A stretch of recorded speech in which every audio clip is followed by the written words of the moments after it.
কথা বলার প্রথমে আমি স্মরণ করছি 2024 সালের আগস্টের 5 তারিখ পর্যন্ত যারা মুক্তভাবে কথা বলার পরিবেশ তৈরি করে দেওয়ার জন্য নিজের জীবন পর্যন্ত দিয়ে গেলেন, শাহাদাতের সর্বোচ্চ মাকাম আল্লাহ যেন তাদেরকে দান করেন। আমরা কিছু ভিডিও দেখতে পাচ্ছি, অনেকে বলছে তারা শহীদ হয়নি, তারা নিজেদের বুককে গলির সামনে, অস্ত্রের সামনে পেটে আত্মহত্যা করেছে। তারা কাদের কাছ থেকে কি পেয়ে কি খেয়ে কথা বলছেন আমি জানি না। কোরআনে কারিমে আল্লাহ তাআলা 1500 বছর আগে জানিয়েছে। শহীদ শব্দটা আমাদের এই বাংলাদেশ, ভারত, পাকিস্তানে যেভাবে ব্যবহার হয়, এটা এত সস্তা বিষয় না, অনেক দামি বিষয়। শহীদদের ব্যাপারে কথা যেন মানুষ উল্টা পাল্টা না বলে, এজন্য মানুষের মুখের উপরে আল্লাহ নোটিশ জারি করে দিয়েছে। আল্লাহ পাক বলেন, ওয়ালা তাকুলু লিমান ইয়াকতালু ফি সাবিলিল্লাহি আমওয়াত বাল আহইয়াউন ইনদা বাল আহইয়াউ ওয়ালাকিন লা তাশউরুন। সূরা বাকারার 154 নম্বর আয়াতে আমি যতগুলো তাফসীর পড়েছি, সব মুফাসসির আয়াতের ব্যাপারে একই বক্তব্য দিয়েছেন। আল্লাহ পাক তামাম দুনিয়ার সব মানুষের মুখের উপরে নোটিশ দিয়েছেন, ওয়ালা তাকুলু, কেউ এ কথা বলবা না যে মানুষগুলো আমি আল্লাহর জন্য জীবন দিয়েছে, এরা মারা গেছে, কথা কখনো বলবা না। কারণ তারা জীবিত এবং তারা, তোমরা এই বিষয়টা বোঝো না, উপলব্ধি করতে পারো না। মুখের পরে মানুষ যেহেতু অন্তর দিয়ে ধারণা করতে পারে, এজন্য আল্লাহ হৃদয়ের উপরে, অন্তরের উপরেও নোটিশ দিয়েছেন, ওয়ালা তাহসাবান্নাল্লাযীনা কুতিলু ফি সাবিলিল্লাহি আমওয়াতা বাল আহইয়াউন ইনদা রাব্বিহিম ইয়ারযাকুন। সূরা আলে ইমরানের 169 নম্বর আয়াতে আল্লাহ জানিয়েছেন, মুখ দিয়ে তো বলাই যাবে না যে শহীদরা মারা গেছে, এমনকি অন্তরে ধারণাও আনবে না যে শহীদরা মারা গেছে, বরং তারা জীবিত এবং আমি আল্লাহর কাছে তারা রিজিক প্রাপ্ত হচ্ছে। বলেন আল্লাহু আকবার। একটা যে 100% বাস্তব। আমি কিছুদিন আগে গিয়েছিলাম গাইবান্ধা, বাংলাদেশ ইসলামী ছাত্র শিবিরের সদস্য ছিলেন ভাইটা। আগস্টের 5 তারিখের আগে তিনি জীবন দিয়েছেন জালিমের বুলেটের সামনে। শহীদ সাব্বির হোসাইন, 1 মাস পরে তার কবর ভেঙে গিয়েছিল এই বৃষ্টির পানিতে। তাজা রক্ত কবর থেকে বের হতে দেখা গিয়েছে। একটা মানুষ যদি খাবার না খাবে তাহলে রক্ত পেল কোথায়? এজন্য এগুলো যারা ছড়াচ্ছেন, আমরা আশা করব এই বিষয়গুলো আর সামনে নিয়ে আসবেন না। আমরা কোরআনে কারিমের আয়াতের উপরে 100% বিশ্বাস করি এবং এ কথা বলি, জালেমের জুলুমের সামনে যারা নিজের জীবন পর্যন্ত দিয়ে গেলেন আগস্টের 5 তারিখের আগ পর্যন্ত, প্রত্যেকেই শহীদ যাদের ঈমান আছে, এবং আল্লাহ তাদেরকে যেন শাহাদাতের সর্বোচ্চ মাকাম দান করেন। বলেন আমিন। কোথায় ছিলাম আমরা আর কোথায় আছি এখনো বাস্তবতা টের পান না। কিছুদিন আগে বাংলাদেশ জামাত ইসলামের কেন্দ্রীয় আমির জামাত ডাক্তার শফিকুর রহমান কুষ্টিয়াতে গিয়েছিলেন। প্রায় 5000 মানুষকে নিয়ে তিনি একটা অনুষ্ঠান করলেন, যারা 16 জন শহীদ হয়েছিল কুষ্টিয়ায়। বাংলাদেশ জামাত ইসলামের পক্ষ থেকে 2 লক্ষ করে টাকা তাদের পরিবারের হাতে তিনি তুলে দিলেন।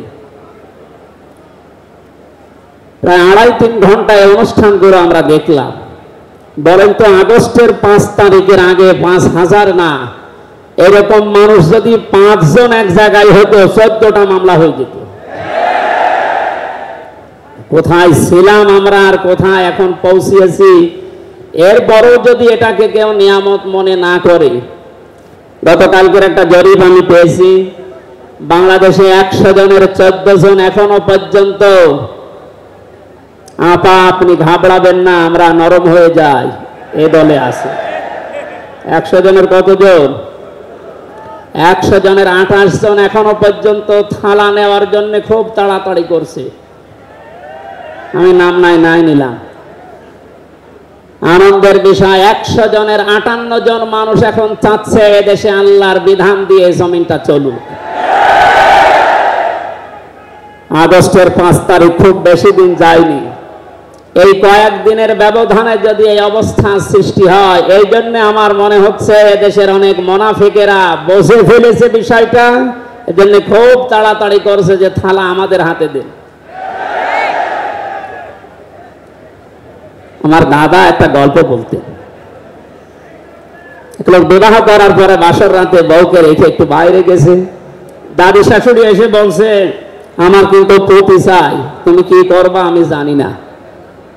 নতুন বউ ডাক দিয়ে বলছে, দাদি শাশুড়ি আমার একটু সময় দেন, আপনার পতি হবে, অসুবিধা নেই। শাশুড়ি এসে বলছে, বৌমা আমার কিন্তু নাতি চাই। ঠিক আছে, আমার সময় দেবেন তো। দেবর আর ননদ এসে বলছে, ভাবি আপনি কি করবেন আমরা জানি না, আমাদের কিন্তু ভাতিজা চাই। কিছুক্ষণ পরে স্বামী এসে বলছে, বউ তুমি কি করবে আমরা জানি না, আমার বেবি চাই। বউ মাথা উঁচু করে বলছে, তোমরা কি সব পাগলের বংশ? আমার এখনো কিছুই হয়নি, এরপরে 10 মাস 10 দিন সময় লাগবে, তারপরে কারো বেবি চাই, কারো ভাতিজা চাই, কারো নাতি চাই, সব হবে। আমারে তো সময় দেবেন নাকি? 15.5 বছরে যে জঞ্জাল তৈরি হয়ে আছে, 1-1.5 মাসে পরিষ্কার করা সম্ভব? আপনি কি মনে করেন? যারাই দায়িত্ব পেয়েছে ছাত্র জনতার হাত থেকে, দেশের মানুষের হাত থেকে, তাদেরকে তো একটু সময় দেবেন নাকি? কুষ্টিয়াতে বাংলাদেশ জামাতে ইসলামের শ্রদ্ধাভাজন আমির উনি সাংবাদিকদের জানিয়েছেন, আমরা সম্মানজনক এবং যুক্তিপূর্ণ সময় তাদেরকে দিতে চান, যেন দিনের ভোট আর রাতে না হয়। কথা বলেন না কেন? সুতরাং সম্মানজনক সময় নিয়ে তারা ঠিক ব্যবস্থা করবে। যারা খুব তাড়াতাড়ি করছেন, 10 মাস 10 দিন সময় দেবেন না, এমনিতেই বেবি অনেকে ফ্ল্যাক্সি লোড করে নিয়ে আসবে বাড়ি থেকে। সুতরাং আমরা চাচ্ছি, সংস্কার যখন আরম্ভ হয়েছে দেশে, 1628টা চেয়ার আছে এই দেশের মেন চেয়ার, এই চেয়ার না, যিনি পালিয়েছে তার চেয়ার থেকে শুরু করে এদেশের ওসি সাহেবের চেয়ার পর্যন্ত আপনি গণনা করবেন, 1628টা চেয়ার হয়। আমরা চাই খুব তাড়াতাড়ি যারা দায়িত্বে আছেন এই 1628টা চেয়ার যেন খুব তাড়াতাড়ি পরিবর্তন করা হয়, কারণ এগুলো সব ওই জালেমদের দোষ। এগুলো পাল্টিয়ে বৈষম্যের শিকার হয়ে 15.5 বছর যারা ওএসডি হয়েছিলেন, যারা নিজেদের চেয়ার পর্যন্ত পৌঁছাতে পারে না, আমরা চাই তাদেরকে এই সমস্ত জায়গাগুলোতে দেওয়া হোক। জালেমদেরকে আল্লাহ হেদায়েত দেয় না, তার বাস্তব প্রমাণ কালকের একটা কল রেকর্ড। একজনের জন্মদিন নাকি গোপালগঞ্জে পালন করতে দেয়নি এক ওসি সাহেব, এই জন্য বাইরের দেশ থেকে তাকে হুমকি দিচ্ছে যে তার নাম লিস্ট করে রাখো, আমি যদি কোনোদিন আসি তার খবর কর। আমি কথাটা শোনার পরে মিলালাম, আল্লাহু লা ইয়াহদিল কওমাজ জালিমিন। আল্লাহ যে ইহদি দিয়েছেন মোজারে, বর্তমান ভবিষ্যৎ, প্রেজেন্ট ফিউচার, আল্লাহ তাআলা জানিয়েছেন যে আমি জালেমদেরকে হেদায়েত দিচ্ছি না, দেবও না। কালকের কল রেকর্ড শোনার পরে আমার মনে হচ্ছে ওনার কপালে হেদায়েত নেই এবং আল্লাহ দেবেও না। নয়তো এত কিছু হওয়ার পরেও এই লোকটা হুমকি দিতে পারে, আপনার বিশ্বাস হয়? হেদায়েত চাই না, কারণ আমরা হেদায়েত চাইলেও আল্লাহ দেবেন না। জালেমদের হেদায়েত দেবেন না, আল্লাহ নিজে জানিয়েছেন, কারণ জালেমদের বিরুদ্ধে মামলা দায়ের করবে আল্লাহ নিজে। এটা আমি বানালাম। সূরা শূরা 25 নম্বর পারা 6 নম্বর পৃষ্ঠার 13 নম্বর লাইনের 42 নম্বর আয়াতে আছে, ইন্নামাস সাবিলু আলাল্লাযীনা ইয়াযলিমুনান নাস ইলা আখির আয়াত। আল্লাহ পাক বলেন, অবশ্যই আমি আল্লাহ নিজে মামলা দায়ের করব, কেস করব, অভিযোগ দাখিল করব তাদের বিরুদ্ধে যারা মানুষ হয়ে মানুষের বিরুদ্ধে জুলুম করে। আল্লাহ ইয়াজলিমুন আল মুসলিমুনা দেননি যে মুসলমানদের উপরে যারা জুলুম করে, ইয়াজলিমুন আন নাস দিয়েছেন যারা মানুষের উপরে জুলুম করে, অত্যাচার করে। এরা আমির হামজার মামলার আসামি না, এরা সরাসরি আল্লাহর মামলার আসামি। 1628 জন যারা ছিলেন আর আপনারা কিন্তু বাংলাদেশের কারো মামলার আসামি না, সবাই এখন আল্লাহর মামলার আসামি। মামলার বাদী যত বড় হয় মামলা তত কঠিন হয়, এবং জামিন পাওয়াও তত কঠিন হয়। আপনারা জানেন আমি 3টি বছর জেলে ছিলাম। আমার যে মামলা ছিল, আমার মনে হয় যদি সাজাও লাগিয়ে দিত সর্বোচ্চ 3 মাস। কিন্তু মামলার বাদী যেহেতু একেবারে আল্লাহর ওলি, এই জন্যে বহুবার মামলা সিএমএম কোর্ট, জজ কোর্ট, হাইকোর্টে ওঠার পরও বলে না, হবে না। এই কয়েকদিন আগে মামলা আমার সব খারিজ হয়ে গেছে। আমি মনে করলাম মাননীয় আদালতকে প্রশ্ন করি যে আমার এই মামলা তো আপনার কাছে 3 বছর ছিল, এতদিন তো কিছুই করেননি, হঠাৎ এখন বলছেন কোনো দোষ নেই, সব বেকসুর খালাস করে দিলাম। মামলাটা হাতে নিয়ে উনি বলছে এর ভেতরে তো কোনো মাল ম্যাটারেস নেই, কি দিয়ে বিচার করব, সব বাদ দিয়ে দিলাম। তো এতদিন এই কথা বললে তো আমার 3 বছর জেলে থাকা লাগে না। উনি এইটাই বলতো যে হুজুর আমার হাত বাঁধা ছিল। কি বাঁধা ছিল? এখন যেহেতু হাত খোলা, ন্যায় বিচার করতে পারছেন, আমরা চাই এদেশে যত চেয়ার আছে সব হাত যেন আবু সাইদের মতো এভাবে খোলা থাকে। এভাবে হাত খোলা চান না? কিয়ামতের আগে কোন জালেম এদেশের চেয়ার আর আসতে পারবে না ইনশাআল্লাহ। সতর্ক থাকা লাগবে আমাদের। এখানে যারা তাড়াহুড়া করছেন আপনারা একটু শান্ত হন। আগে 10 মাস 10 দিন সময় দেন, বাসর হোক। কথা বলেন না কেন? আমি আর নিচে নামলাম না। আল্লাহ আপনাদেরকে সম্মতি দান করুন, আমিন। দরুদ আর সালাম পড়ছি আমাদের নবী মুহাম্মদ রাসূলুল্লাহ সাল্লাল্লাহু আলাইহি ওয়াসাল্লামের প্রতি। আজকে সেই বিকাল 3টা থেকে শুরু করে রাত 9টা পর্যন্ত এদেশের পতিত দশা আলেমদের মুখে, ইসলামিক চিন্তাবিদদের মুখে এবং জাতীয় নেতৃবৃন্দের মুখে আপনারা নবীর সিরাত সম্পর্কে বিভিন্ন কথা শুনতেছেন। আমি লাইভ দেখছিলাম। আমার আজকের আলোচনার বিষয় রাসূল সাল্লাল্লাহু আলাইহি ওয়াসাল্লাম কেন একমাত্র আদর্শ। এই পয়েন্টের উপরে কোরআন শরীফ থেকে, হাদিস থেকে আমি 18টা পয়েন্ট বের করেছি। খুব সংক্ষেপে এর উপরে আপনাদের সামনে কথা উপস্থাপন করার চেষ্টা চালাবো ইনশাআল্লাহ। ওয়া মা তাওফীকি ইল্লা বিল্লাহ। জবান খুলে কোরআনের সোনালী আয়াতটা একটু পড়েন। আউযু বিল্লাহি মিনাশ শাইতানির রাজিম।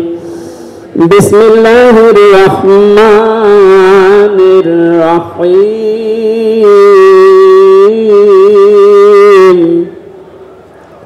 লাকাদ কানা লাকুম ফি রাসূলিল্লাহি উসওয়াতুন হাসানাহ। সাদাকতা ইয়া রাব্বানা। সূরা আহজাব 21 নম্বর আয়াতের প্রথম অংশ আমরা তেলাওয়াত করলাম। আমার আলোচনার বিষয় হচ্ছে বিশ্বনবী কেন একমাত্র আদর্শ। এই পৃথিবীতে বহু মানুষকে আমরা আদর্শের সৈনিক হওয়ার ঘোষণা দিতে শুনি, তারা স্লোগান পর্যন্ত দেয় আমরা সবাই অমক সেনা, ভয় করি না বুলেট বোমা। আজকের আলোচনার পরে এটা ক্লিয়ার হবে। বিশ্বনবী বাদ দিয়ে অন্য কারো আদর্শের সেনার ঘোষণা যদি কেউ দেয়, এ মারা গেলে নবীর সুপারিশ থেকে বঞ্চিত ও চির জাহান্নামী। আমরা যেহেতু মানুষ এবং আমরা মুসলিম, আমরা জাহান্নামে যেতে চাই না। এই ছোট্ট ভুলের কারণে এই ভুলটা আজকে শুধরিয়ে নেব ইনশাআল্লাহ। সূরা আহজাব কোন সূরা বলেন তো? এটা ক্লাস চলছে, ছাত্রের মতো জবাব দেবে। আহজাব শব্দের শাব্দিক অর্থ দল সমূহ। এর এক বচনে হচ্ছে হিজবুন। হিজবুন মানে দল। পৃথিবীতে দল আছে দুইটা। প্রশ্ন আসতে পারে বাংলাদেশে প্রায় ৭৩টার উপরে দল, আর দল দুইটা মানে? হ্যাঁ, দল একটা হচ্ছে আল্লাহর দল, একটা হচ্ছে শয়তানের দল। আমরা সামনে বিস্তারিত দুইটা দলের উপরে কথা বলবো ইনশাআল্লাহ। দল করা লাগবে এই ঘোষণা আমির হামজার না আল্লাহর? এই শব্দটা শুনলে অনেকে মানধাত আমলের দিকে নিয়ে যায়। আপনি আলেম মানুষ, হুজুর মানুষ, ইমাম সাহেব মানুষ, আপনি দল দাঁড়িয়ে এগুলো করবেন কেন? কোরআনে কারিমের যদি কেউ একটা আয়াত অবিশ্বাস করে আর ইমান থাকার কথা? আল্লাহ পাক বলেন ওয়ালতাকুম মিনকুম উম্মাতুন, তোমাদের ভেতরে অবশ্যই একটা দল থাকতেই হবে। তাহলে দল এই শব্দটা কোরআনে আছে না নেই? দল এই বাংলায় নেই, কিন্তু উম্মাতুন এর শব্দ তো আছে। আমি সেই দিন গাইবান্ধায় একদিন আলোচনা করার পরে একজন মুসলিম হয়েছিল, জিজ্ঞাসা করলাম। পরবর্তীতে ওই দিন আলোচনার বিষয় ছিল ভোট। উনি শিক্ষিত মানুষ, আমারে জিজ্ঞাসা করছে আপনি ভোটে শব্দ নিয়ে আসলেন, কোরআনে হাদিসে এই শব্দ আছে? এটা তো আরবি। হ্যাঁ আছে। আমানাত শব্দটা কোরআনে আছে। তাফসিরে মারিফুল কোরআন আল্লামা শফি রহমতুল্লাহ আলাইহি আমানতের প্রায় 19টা অর্থ দিয়েছেন। তার ভেতরে অন্যতম অর্থ হচ্ছে ভোট দেওয়া, রায় দেওয়া, সমর্থন দেওয়া। সুতরাং কেউ যদি ভোট এটাকে দুনিয়ার কোন বিষয় মনে করে এড়িয়ে যায়, সে কিন্তু মরণের পরে ধরা খাবে। কথা বলেন? আমরা আখিরাতে আদালতে ধরা খেতে চাই, আমরা বাঁচতে চাই। সুতরাং দল মাস্ট বি, করাই লাগবে। যে দলের কর্মসূচি দুইটা, তারা ভালো কাজে আদেশ করবে, অন্যায় কাজে বাধা দেবে। আল্লাহর ভাষা এরাই হচ্ছে সফল কাম দল। এদেশে যত দল আছে এই দুইটি কর্মসূচি কারা পালন করে আপনি অবশ্যই দেখতে পাচ্ছেন। আপনার বিবেকের কাছে প্রশ্ন করে আপনি সামনে আগাবেন ইনশাআল্লাহ। তাহলে নবীজি আমাদের জন্য একমাত্র আদর্শ কেন? এর 1 নম্বরে আমি পেয়েছি তার জীবনটা আমাদের কাছে পরিষ্কার। এই কারণে পৃথিবীতে আমরা যত নেতা নেত্রীকে মেনে চলতে দেখি, যে কোনো রাজনৈতিক দলের নেতা নেত্রী আপনি হন, ওই রাজনৈতিক দলে যাকে মানেন তার চরিত্র জীবন আপনার কাছে কিন্তু পরিষ্কার না। কথা বলে না কেন? আমি নাম ধরে বলছি, আওয়ামী লীগ যারা করতেন, এখন আওয়ামী লীগ দেশে আছে কিনা আমি জানি না, আছে বললাম যে 14%, ওরা এখনো পর্যন্ত তওবা করে ফিরে আসার চেষ্টায় আছে। আল্লাহ যেন তাদেরকে তৌফিক দেন। আর যদি হেদায়েত না থাকে দোয়া করেও তো হবে না, আল্লাহ যেন তাদেরকে মায়ের কাছে পাঠিয়ে দেন। তো আসতে বলেন ভাই, এটা জোরে বলার দরকার নেই। জীবনী পরিষ্কার হওয়ার কথা বলছিলাম। যারা করতেন আওয়ামী লীগ, বলেন তো আপনার বিবেকের কাছে, শেখ হাসিনা জীবনে কোনোদিন একটা মিথ্যা কথা বলেনি, এ গ্যারান্টি আপনি দিতে পারবেন? না না, এই কথা বলা ভুল হয়ে গেল। ওনার সাথে না, চরমনাই পীরের মুরিদ যারা, তারা কি গ্যারান্টি দিতে পারে সৈয়দ রেজাউল করিম জীবনেও মিথ্যা কথা বলেনি? একজনের ব্যাপারে গ্যারান্টি আছে, আল্লাহ নিজে গ্যারান্টি দিয়েছেন, তার 63 বছরে একটা মিথ্যা কথা নেই।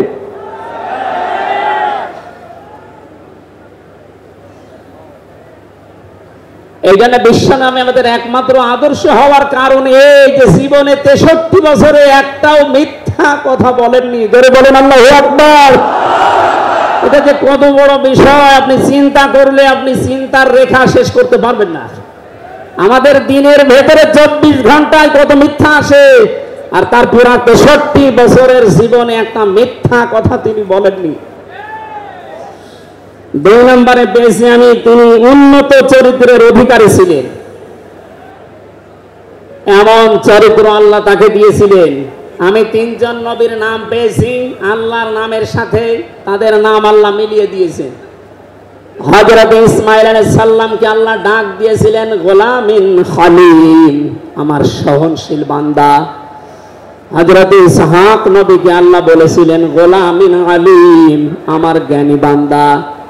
আর মুহাম্মদ রাসূলুল্লাহকে আল্লাহ ডাক দিয়েছেন ওয়া ইন্নাকা লাআলা খুলুকিন আযীম। জোরে বলেন আল্লাহু আকবার। বৃষ্টি হচ্ছে না বাইরে? এখানে ওঠাউঠি করেন কেন? বসেন বসেন।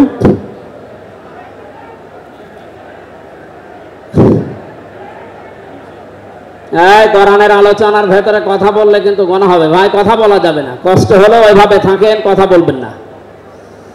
3 নম্বরে পেয়েছি আমি সূরা ইউনূসের 58 নম্বর আয়াতে আল্লাহ তাআলা জানিয়েছেন বিশ্ব নবী তোমাদের জন্য একমাত্র আদর্শ হওয়ার কারণ তিনি শ্রেষ্ঠ সম্পদ। قُلْ بِفَضْلِ اللَّهِ وَبِرَحْمَتِهِ فَبِذَلِكَ فَلْيَفْرَحُوا هُوَ خَيْرٌ مِّمَّا يَجْمَعُونَ। নবী আপনি বলুন, তাম দুনিয়ার মানুষেরা যা গেইন করে, যা অ্যাচিভ করে, যা অর্জন করে, যা কিছু পেয়ে আনন্দে আছে, আমি আল্লাহর কাছে এই পৃথিবীর শ্রেষ্ঠ সম্পদ হচ্ছে আপনি। জোরে বলেন আল্লাহু আকবার। সুতরাং আপনার আদর্শ পেয়েছে যারা, সে মানুষগুলো যেন আনন্দে থাকে, তারা যেন খুশি হয়।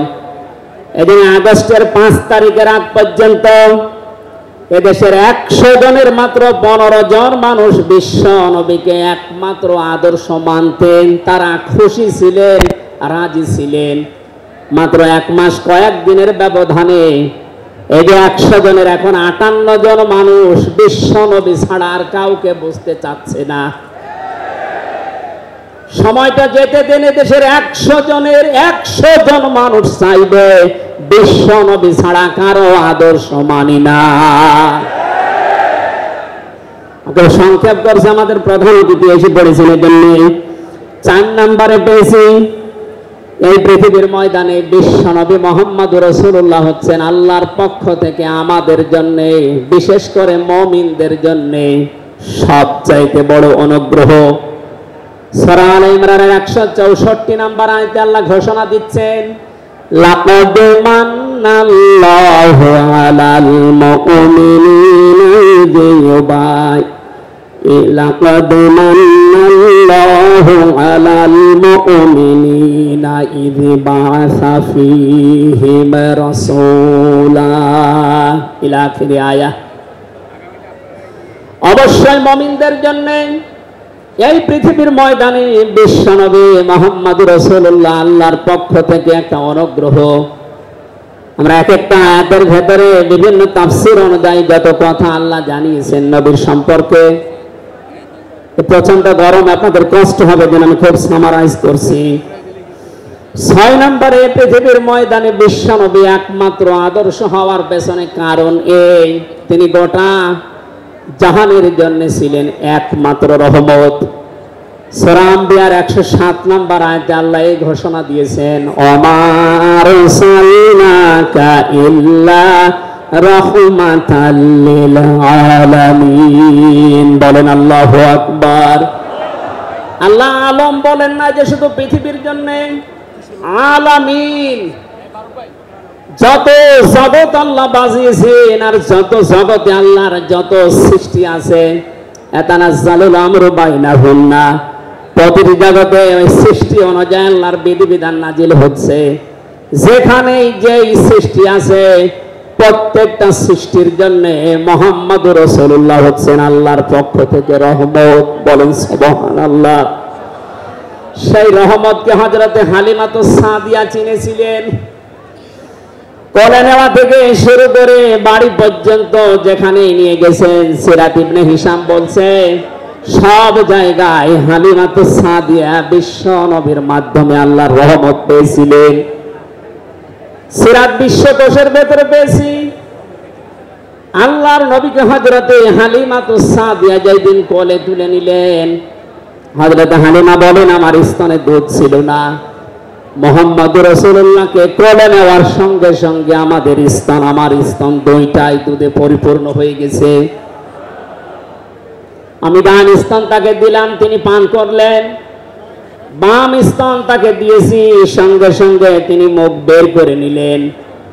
হযরত হালিমা বলেন আমি একবার, দুইবার, 3 বার মুহাম্মদুর রাসূলুল্লাহর মুখে আমার স্তন দিয়েছিলাম। 3 বারই মুহাম্মদ সাল্লাল্লাহু আলাইহি সাল্লাম স্তন থেকে মুখ বের করে নিয়েছেন। চোখের ইশারা দিয়ে যেন আমাকে বসাতে চাই। মা হালিমা জোর করেন কেন? ডান স্তন এটা আমার অধিকার ছিল, আমি পান করেছি। বাম স্তন এটা আমার অধিকার না। আমি জানি আপনার একটা সন্তান আছে, তার নাম আব্দুল্লাহ, এটা আমার বড় ভাই আব্দুল্লাহর অধিকার। ও মা হালিমা, পৃথিবীতে আমি ভাইয়ের হক নষ্ট করার জন্য আসি না, এসেছি ভাইয়ের হক ফিরিয়ে দেওয়ার জন্য। ঢাকাবাসী, যেই নবী মায়ের কোলে বসে ভাইয়ের হক নষ্ট করেন নাই এই রবিউল আউয়াল মাসে, সেই নবীর উম্মত আমরা এখন যারা দাবি করছি, অধিকাংশ গুলোই দেখতে পাই যত বড় হচ্ছি তত ভাইয়ের হক মারার জোব হচ্ছি। এটা তো রবিউল আউয়ালের শিক্ষা ছিল না? হযরতে হালিমা বলেন, তাকে যে গাধার উপরে তুললাম, দুর্বল ছিল, সঙ্গে সঙ্গে সবল হয়ে গেছে। বাড়িতে পৌঁছাতে দেরি, কুয়ায় পানি ছিল না, কুয়া ভর্তি হয়ে গেছে। খেজুর গাছে খেজুর ছিল না, বিশ্ব নবী মুহাম্মদ রাসূলুল্লাহ যেহেতু রহমত, আমার খেজুর গাছে খেজুর পরিপূর্ণ হয়ে গেছে। সুতরাং ওনাকে যেখানেই নেওয়া হয় সেখানে যদি রহমত আসে, আমাদের এই মাথা থেকে পা পর্যন্ত, রান্নাঘর থেকে আন্তর্জাতিক জীবন পর্যন্ত, আজকের এই সিরাত অনুষ্ঠানে যদি সিদ্ধান্ত নিয়ে যেতে পারি সব জায়গায় তাকে ছাড়া কাউকে মানব না, অবশ্যই আল্লাহ পাকে ৫৬,০০০ বর্গ মাইলের রহমত বরকত দিয়ে ভরে দেবেন। কথা বলেন ঠিক কিনা? আল্লাহ যেন এটা দেন আমাদের মাধ্যমে, বলেন আমিন।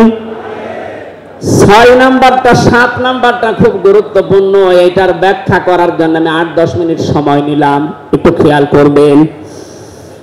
বিশ্বনবী আমাদের একমাত্র আদর্শ, এই কারণে ৭ নাম্বার পয়েন্টে আমি কোরআন থেকে নিয়েছি।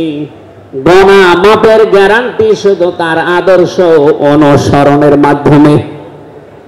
পৃথিবীতে বহু মানুষ আছে, বহু বিশ্ব নেতার দাবি অনেকে করছে, অনেকে বিশ্ব মানবতার দাবি করছে, অথচ বিশ্ব নেতা হওয়ার জন্য যে ৭টা কোয়ালিটি লাগে আমরা অধিকাংশ মানুষের ভেতরে পাই না, আন্দাজে শুধু ঢোল বাজায়। পৃথিবীতে বিশ্ব নেতার দাবি করতে পারেন নবীরা, রাসূলরা। কথা বলেন ঠিক কিনা? এই পৃথিবীতে বিশ্ব নেতৃত্ব দেওয়ার দাবি করতে পারে নবী রাসূলরা। এই কথার সাথে একমত আছেন? আমরা একজন নবীর নাম বলছি, হযরত ঈসা রূহুল্লাহ। তিনি জন্মের পরে তার জাতির লোকেরা তাকে অবৈধ, হারামজাদা, এরকম উল্টা পাল্টা নাম দিয়ে ডাকতো।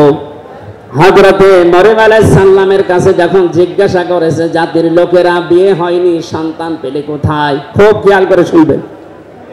হযরতে মরিয়ম ইশারা দিয়েছিলেন দোলনার দিকে, ফাশারাত ইলাইহি ক্বালু কাইফা নুকাল্লিমু মান কানা ফিল মাহদি সাবিয়্যা।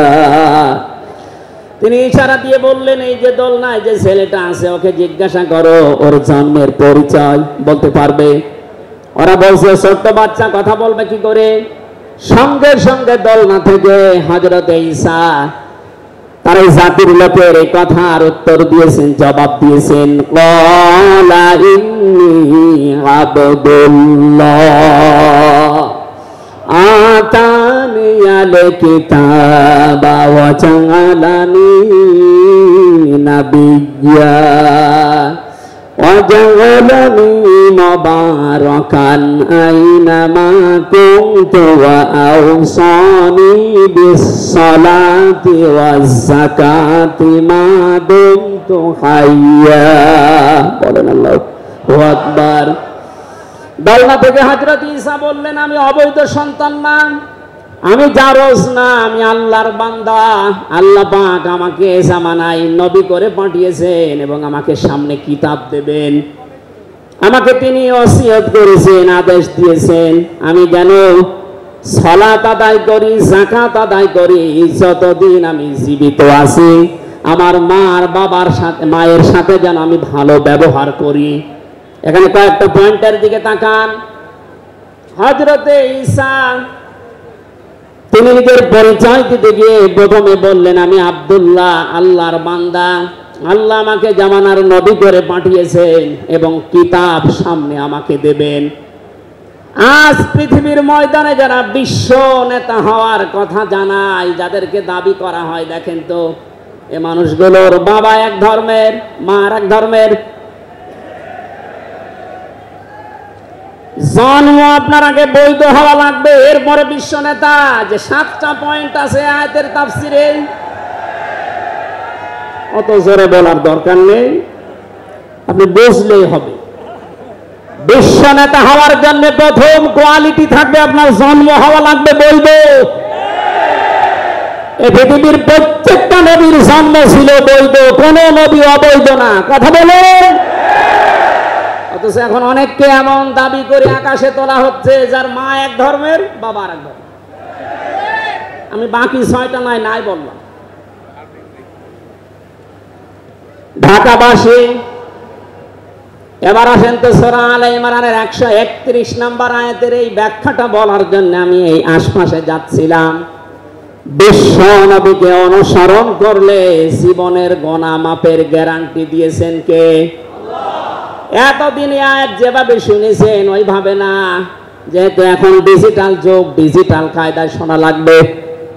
قُلْ إِن كُنتُمْ تُحِبُّونَ اللَّهَ فَاتَّبِعُونِي يُحْبِبْكُمُ اللَّهُ وَيَغْفِرْ لَكُمْ ذُنُوبَكُمْ وَاللَّهُ غَفُورٌ رَّحِيمٌ।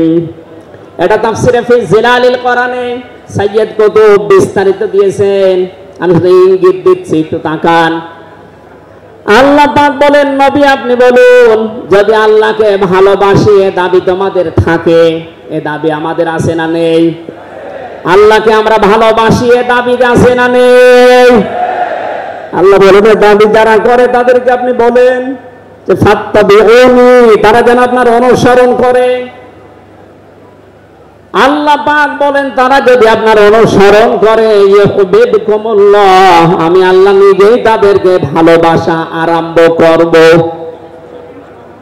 আমি যদি কাউকে ভালোবাসি তার জীবনের অপরাধগুলো মাফ করে দেই, আমি গফুর, আমি রহিম। এ পর্যন্ত বাংলা অর্থ ছিল। এবার আসেন ব্যাখ্যায়। এদিকে আসেন আপনারা, এদিকে আসেন। ফাত্তাবিউনি, আমার অনুসরণ করো, আমাকে দেখে দেখে চলো। এখন এই অনুসরণ করা লাগবে কি নবীজির জীবনের আংশিক না পূর্ণাঙ্গ? আরো জোরে বলেন, আংশিক না পূর্ণাঙ্গ? আব্দুল্লাহ ইবনে উবাইয়ের দিকে তাকান, এ লোকটা অনুসরণ করেছিল কিন্তু আংশিক। এখানে মুনাফিকের সর্দার হয়ে মারা গেছে, কথা বলেন ঠিক কিনা? তার নামাজ ছিল রাসূলের মতো, রোজা ছিল রাসূলের মতো, নবীজির পেছনে হজ করেছে, নবীজির সাথে, বিশ্ব নবীর সাথে ইফতারি করেছে, কিন্তু বিশ্ব নবী এই পৃথিবীর নেতা এটা সে মানত না। আজ বাংলা সহ বিশ্বে বহু মুসলমান এই থিওরিতে আছে, তারা নামাজ রাসূলের মতো পড়ে, রোজা রাসূলের মতো রাখে, কিন্তু সমাজ নবীজি, রাষ্ট্র নবীজি 10 বছর কোরআন দিয়ে চালিয়েছিলেন, এইটা মানতে তারা রাজি না। এই মানুষগুলোর অনুসরণ হচ্ছে আংশিক না পূর্ণাঙ্গ? সুতরাং আংশিক অনুসরণ করলে আল্লাহ কি আপনাকে ভালোবাসা আরম্ভ করবে? না। ইউহিব এটা মোজারে, বর্তমান, ভবিষ্যৎ, প্রেজেন্ট, ফিউচার। যখন আপনি পূর্ণাঙ্গ অনুসরণ করার জন্য দাড়ি থেকে, মাথা থেকে শুরু করে পা পর্যন্ত, রান্নাঘর থেকে শুরু করে আন্তর্জাতিক জীবন পর্যন্ত সব জায়গায় বিশ্ব নবীকে অনুসরণের সিদ্ধান্ত নিয়ে নেমে পড়বেন, আল্লাহ তখন ভালোবাসা আরম্ভ করবে। আয়াত অনুযায়ী এদেশে এখনো যারা পূর্ণাঙ্গ অনুসরণ আরম্ভ করেননি, একটু নিজের দিকে তাকিয়ে ভাবেন তো। আপনি 14 বার হজ করতে পারেন, 24 বছর রোজা রাখতে পারেন, প্রতিদিন 72 রাকাত নামাজ পড়তে পারেন নফল, কিন্তু এখনো পর্যন্ত আল্লাহর ভালোবাসা আপনি পাওয়া শুরু করেন। এ কথা বুঝে এসেছে? সুতরাং আমাদের অনুসরণ হবে কি আংশিক না পূর্ণাঙ্গ? আরো জোরে বলেন। নবীজির মতো নামাজ পড়া যেমন, বিশ্ব নবীর মতো রাষ্ট্র চালাতে হবে এরকম। নবীজি জানিয়েছেন, মান মাতা ওয়ালাম ইয়াখযু ওয়ালাম ইউহাদ্দিস বিহি নাফসাহু মাতা আলা শুবাতিন মিনান নিফাক। যে লোকটা মরে গেল কিন্তু তার এই চিন্তা ভাবনা ছিল না যে জমিন আল্লাহর কোরআন দিয়ে চলুক, এই লোকটা মুনাফিক হয়ে মরবে, কেউ তাকে বাঁচাতে পারবে না। অথচ এই হাদিসটা সামনে নিয়ে বাংলাদেশে আমরা এখনো অনেককে নামাজ পড়া, রোজা রাখা, দাড়ি রাখা, জুব্বা গায়ে দেওয়া মানুষকেও মুনাফিক হয়ে মরার সম্ভাবনা দেখতে পাচ্ছি। কথা বলে ঠিক কিনা? সুতরাং আমরা চাই নবীজি যেভাবে নামাজ পড়েছিলেন, বিশ্ব নবী যেভাবে রাষ্ট্র চালিয়েছিলেন, ওইভাবে আমাদের এই দেশটাও 10 বছর চলুক।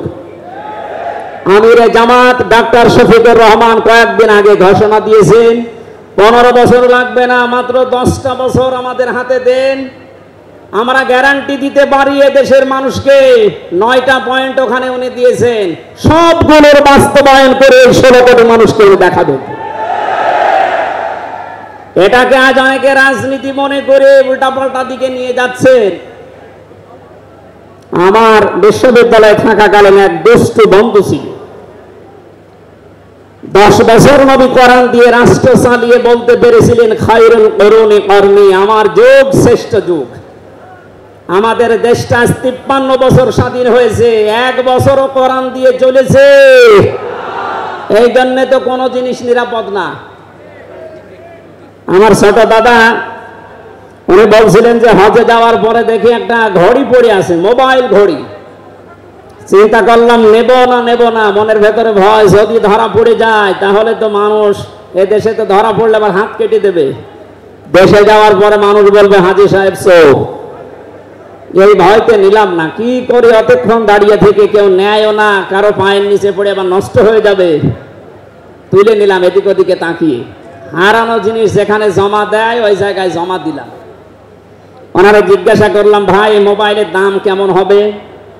উনি আমারা বলছে, ইয়া হাজিউল হজ্জা তাইনা বিলা দুকা, হে হাজি দেশ কোথায়? দাদা বলে, যে তুমি বাংলাদেশ। বাংলাদেশ থেকে এসেছি। আপনার বাংলাদেশের টাকার মান অনুযায়ী এই ঘড়ি মোবাইলের এটা দাম হবে 72,000 টাকা। কত? 72,000 টাকার মোবাইল পড়ে আছে, ঘড়ি কেউ নিচ্ছে না। এদেশে থাকবে? বলেন। সাধারণ মানুষের কাছে থাকা দূরের কথা, দরবেশের কাছে থাকবে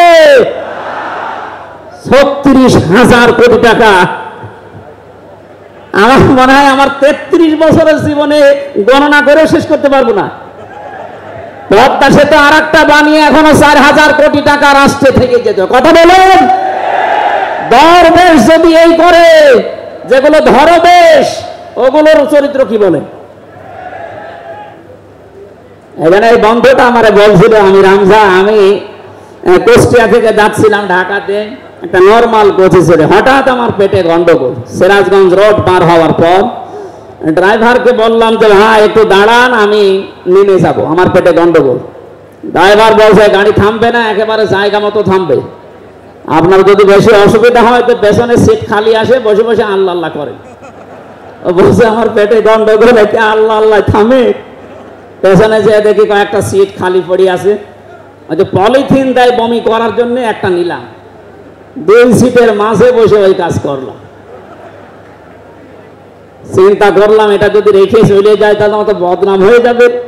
পকেট থেকে একটা সাদা রুমাল ছিল, ওইটা বের করলাম, টাইট করে বাঁধলাম। পেছনের সালানা খুলে ফেলে দেব, আল্লাহর ইশারা পেছনে আসছিল মোটরসাইকেলওয়ালা। পড়বে কি পড়বে একেবারে মোটরসাইকেলের সামনে।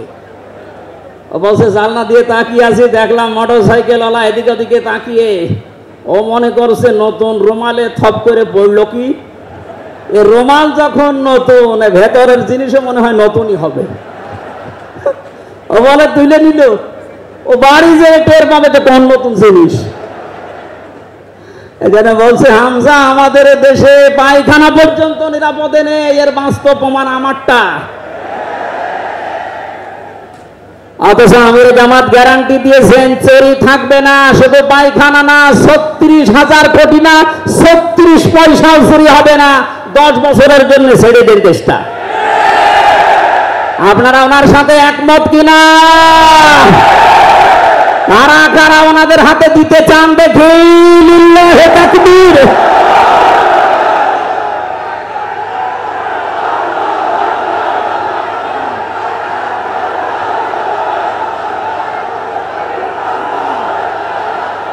আলহামদুলিল্লাহ ভাই,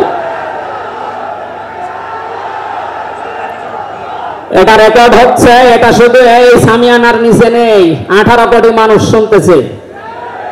যারা এই ময়দানের থেকে হাত তোলা দেখে তারাও হাত তুলেছে। আমরা চাই এই হাত যেন আল্লাহর জন্য আপনারা তোলেন, মানুষকে দেখানোর জন্য না। সুতরাং আমরা যদি বিশ্ব নবী মোহাম্মদ রাসূলুল্লাহর অনুসরণ আংশিক করি, আল্লাহর ভালোবাসা পাওয়া এখনো আমরা আরম্ভ করিনি। এই হিসাবে দেশের অনেক পীর, অনেক ইমাম, অনেক খতিব, অনেক আলেম, অনেক জনতা এখনো আল্লাহর ভালোবাসা পাওয়া আরম্ভ করেনি। গুনাহ মাফ, জান্নাত তো দূরের কথা। কারণ আল্লাহর ভালোবাসা যে পাওয়া আরম্ভ করবে, তার জীবনের গুনাহগুলো আল্লাহ মাফ করবে, তাকে জান্নাতে দেবে। সুতরাং রাসূলুল্লাহ আমাদের একমাত্র আদর্শ হওয়ার কারণে তাকে অনুসরণ করলে এই গ্যারান্টি পাওয়া যায় যে জীবনের গুনাহ আল্লাহ মাফ করে দেন। জোরে বলেন সুবহানাল্লাহ। 9 নম্বরে পেয়েছি, বিশ্ব নবীর সাথে কেউ যদি বেয়াদবি করে তাহলে সে ধ্বংস হয়ে যাবে। আপনি তাকান, তার আপন চাচা আবু লাহাব, এটা যদি সিরাতুন নবী মাহফিল, আমাদের ঢাকাতে এগুলো হয়তো নেই, এগুলো চট্টগ্রাম আর সিলেট বিভাগে বেশি পাওয়া যায়। রবিউল আউয়াল মাস আজকে শেষ, এ মাস আসলেই অনেককে দেখি নবীর জন্ম নিয়ে, নবীর মিলাদ নিয়ে আনন্দে আত্মহারা হয়ে যায়। পরিষ্কার ভাষায় বলছি, বাংলার মানুষেরা নবীর মহব্বত, নবীর ভালোবাসা মাস্ট বি লাগবে। কিন্তু নবীর জন্ম নিয়ে, নবীর মিলাদ নিয়ে যদি কেউ শুধু আনন্দ করে মেতে থাকে, নবীর আদর্শের কোনো খোঁজ নেই, আপনি এই মুহূর্তে জেনে নিতে পারেন যে আপনি জাহান্নামী। তার প্রমাণ নবীদের আপন চাচা আবু লাহাব আর আবু তালেব।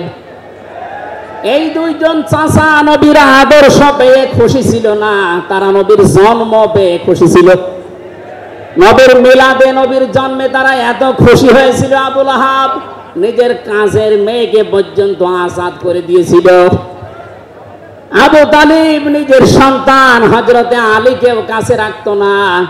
আল্লাহর নবীর জন্মে লোকটা এত বেশি খুশি হয়েছিল, যতদিন পর্যন্ত তার আন্ডারে ছিল নবীজি, ততদিন নিজের ছেলে বাদ দিয়ে বিশ্ব নবীকে কাছে রেখে ঘুমাতো। অথচ তাদের পুরা দুইজনের জীবন আমি পড়ে দেখেছি।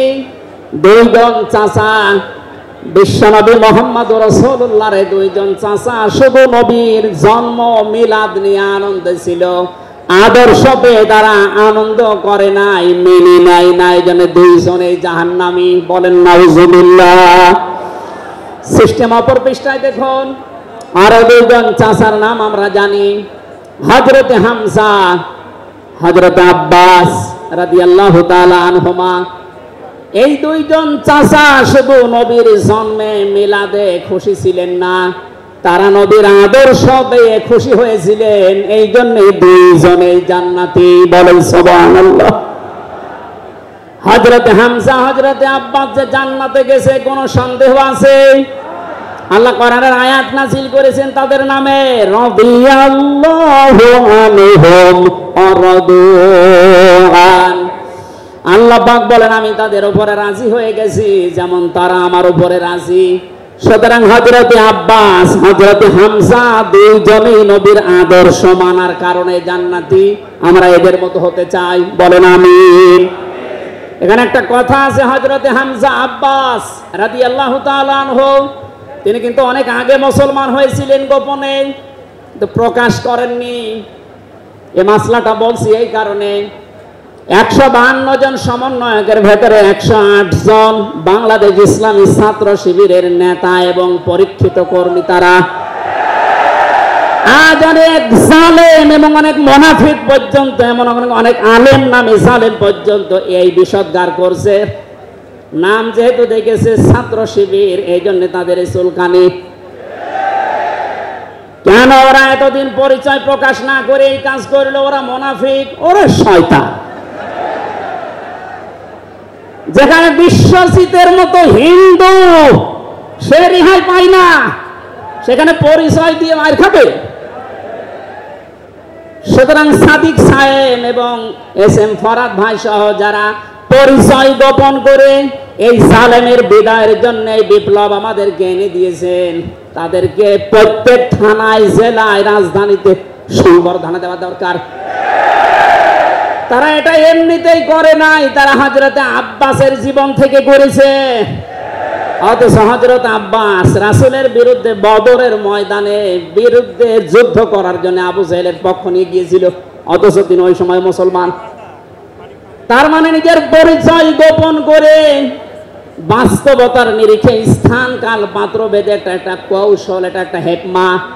ও জীবনে কোরআনই পড়ে নাই, হাদিস পড়ে নাই, ও ফতোয়া দিচ্ছে যে এ হচ্ছে মুনাফিক। এখানে ওনারা যা করেছে, আমি এখানে 9টা পয়েন্ট এনেছিলাম। সাদিক সাহেব ভাই সহ এস এম ফরহাদ ভাই সহ 108 জন যা করেছে, সব নবীদের থেকে, নবীর মাদের থেকে, নবীর সাহাবীদের থেকে, নবীদের চাচার থেকে শিক্ষা নিয়ে এই হিকমতটা অবলম্বন করেছে। আল্লাহ তাদেরকে যেন সর্বোচ্চ মাকাম দান করেন, বলেন আমিন।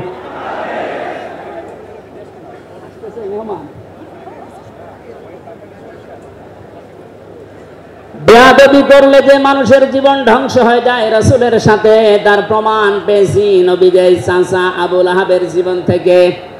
বিশ্ব নবী যখন সাফা মারওয়া এই পাহাড়ের উপরে উঠে দাওয়াত দিচ্ছিলেন, এই লোকটা ডাক দিয়ে বলেছে, তাব্বালাকা আলিহাযা জামাতানা ইয়া মুহাম্মদ, হে মুহাম্মদ তুমি ধ্বংস হয়ে যাও।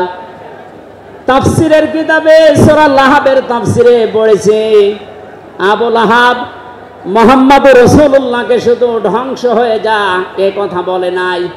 সামনে একটা পাথর ছিল, পাথরটা হাতে নিয়ে নবীজির দিকে এভাবে নিক্ষেপ করেছিল। ঢাকাবাসী খুব খেয়াল করে শোনেন, এখানে আমার 2টা পয়েন্ট আছে।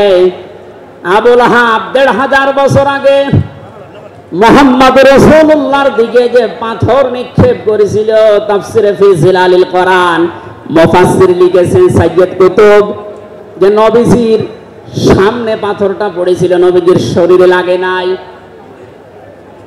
আল্লাহ পাক সঙ্গে সঙ্গে তার জন্য কোরআনের আয়াত নাযিল করলেন, শুধু এই হাতের জন্য না, তাব্বাত ইয়াদা বিলাহাবি ওয়া তাব। ইয়াদানে ছিল শব্দটা, ইয়াদাদি বচন আল্লাহ দিয়েছেন, অথচ আবু লাহাব পাথর নিক্ষেপ করেছিল কয় হাত দিয়ে? আরো জোরে আরেকবার বলেন। আল্লাহ যে তার 2 হাতই ধ্বংস করে দিলেন। জবাব দিয়েছেন মুফাসসির এইভাবে, আবু লাহাব যদিও এভাবে পাথর নিক্ষেপ করেছিল, 1 হাত দিয়ে কিন্তু তার বাম হাত একটু নড়াচড়া করে সাপোর্ট দিয়েছিল।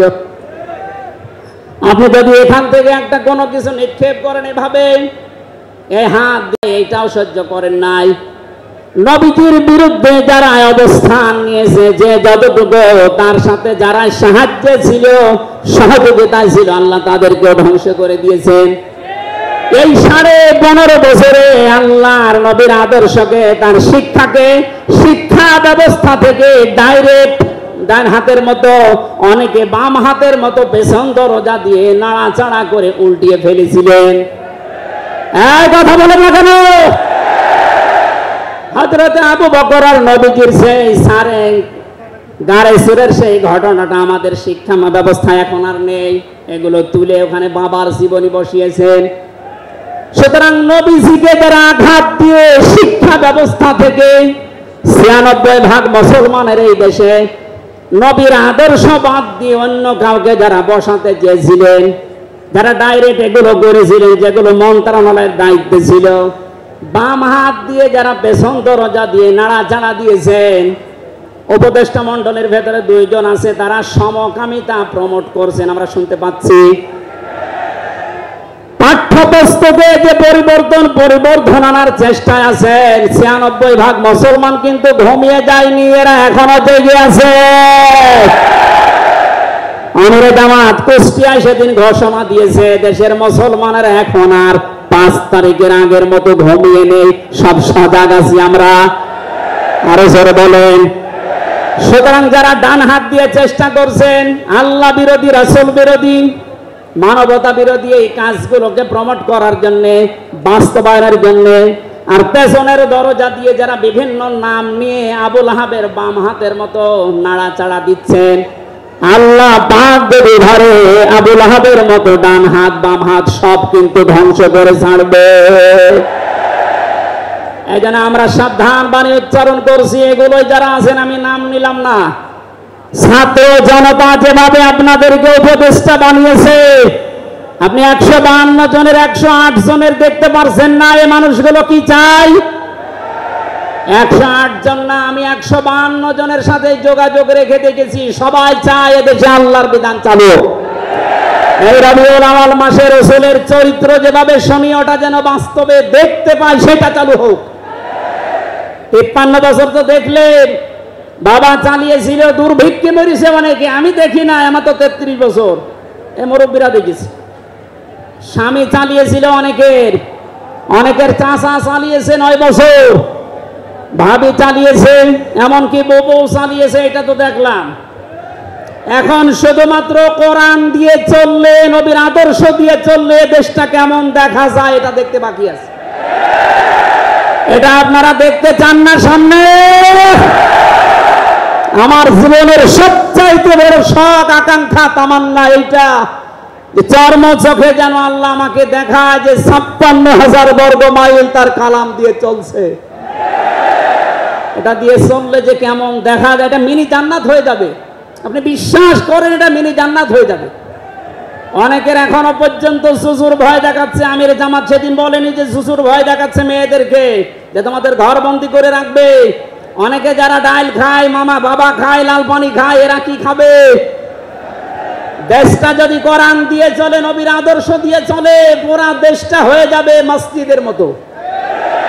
মসজিদে প্রবেশ করলে যত বড় বিড়ি খোর হোক, যত বড় ডাল খোর হোক, যত বড় বাবা খোর হোক, আর লাল পানি যেই খায়, ওই পরিবেশে গেলে কেউ কি চাইবে যে একটু লাল পানি খাই?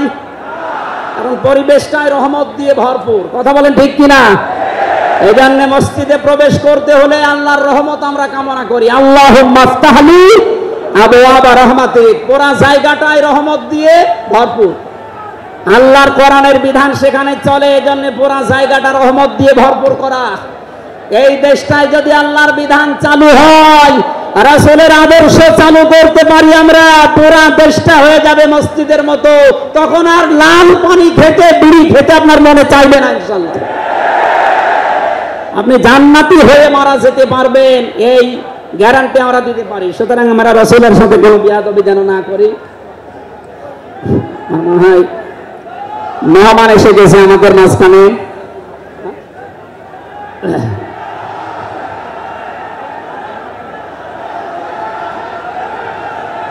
লিল্লাহি তাকবীর। সূরা হামিম সিজদার 33 নম্বর আয়াতটা এতদিন যেভাবে শুনেছেন ওইভাবে না, একটু ভালো করে খেয়াল করে শুনেন। আল্লাহ পাক বলেন, আমান আহসানু কাওলাম মিম্মান দাআ ইলাল্লাহি ওয়া আমিলা সালিহান ওয়া ক্বালা ইন্নানি মিনাল মুসলিমিন। ওই লোকটার কথার চাইতে আর উত্তম কথা কে বলে দুনিয়ায়? যে লোকটা আল্লাহর দিকে মানুষকে ডাকে, নিজে ভালো ভালো কাজের আঞ্জাম দেয়, আর নিজে পরিচয় ওপেন করে যে আমি একজন মুসলমান। আমি কি বাংলার মুসলমানেরা? আপনি আয়াতের দিকে 3টা বিষয় খেয়াল করেন। এদেশে কম বেশি আমরা 96% যেহেতু মুসলমান, এই জন্য আল্লাহর দিকে আমরা ডাকি, এটা আমি মেনে নিলাম। 2 নম্বরে ভালো ভালো কাজের আঞ্জাম আমরা নিজের জায়গা থেকে হলেও কম বেশি দিতে পারছি বা দেই। 3 নম্বরে যেটা ওয়াকালা ইন্নানি মিনাল মুসলিমিন, আমি মুসলমান, এই ঘোষণা দেওয়ার মতো পরিবেশ এই দেশে এখনো আসে নাই। কথা বলেন, এখন এমন জায়গা অনেক আছে যেখানে আমি মুসলমান, এ কথা বলা এখনো সম্ভব না। সুতরাং আয়াতের 3 নাম্বার, এটা যদি বাস্তব এই চর্মচোখে দেখতে চান যে আমি মুসলমান, এই পরিচয় দিয়ে আমি এই পৃথিবীতে টিকে থাকতে চাই, তাহলে এই দেশটা কোরআনের হাতে দেওয়া লাগবে, মাস্ট বি। কথা বলেন ঠিক কিনা? সুতরাং আমাদের এখন থেকে ডাক হবে কোনো পীরের দিকে না, কোনো বাবার দিকে না, আমাদের একমাত্র ডাক হবে আল্লাহর দিকে। যারা বলেন আমিন।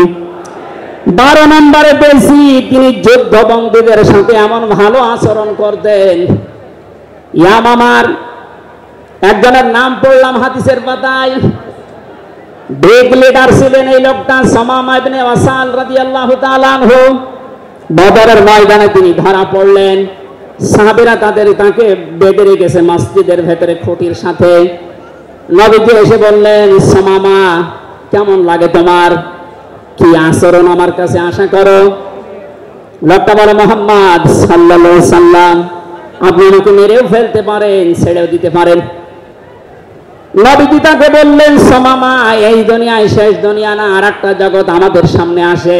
ইসলামের বিশাল কিছু তার সামনে তুলে ধরলেন। বাড়িতে যাওয়ার পরে নিজের হাতে রান্না করে খাবার পাঠালেন তার জন্য। দ্বিতীয় দিন আবার তাকে দাওয়াত দিলেন ইসলামের। বিশ্ব নবী নিজে উটের দুধ এক সাহাবীকে দিয়ে দহন করিয়ে গরম করে পাঠালেন।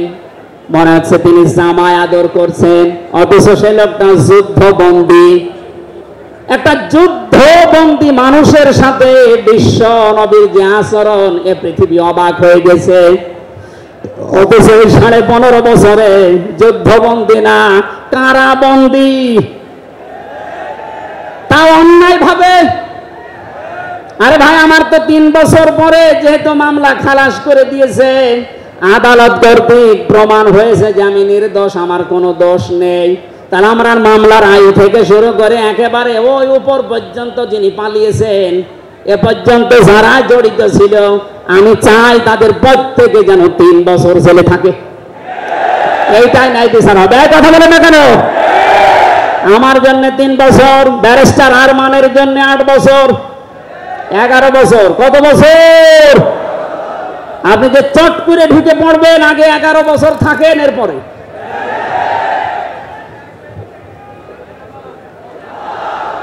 সুতরাং বাস্তবতা এইটাই, শত্রুদের সাথে তিনি যুদ্ধবন্দীদের সাথে কি আচরণ করলেন, আর আমরা অন্যায় ভাবে কারাবন্দীদের সাথে।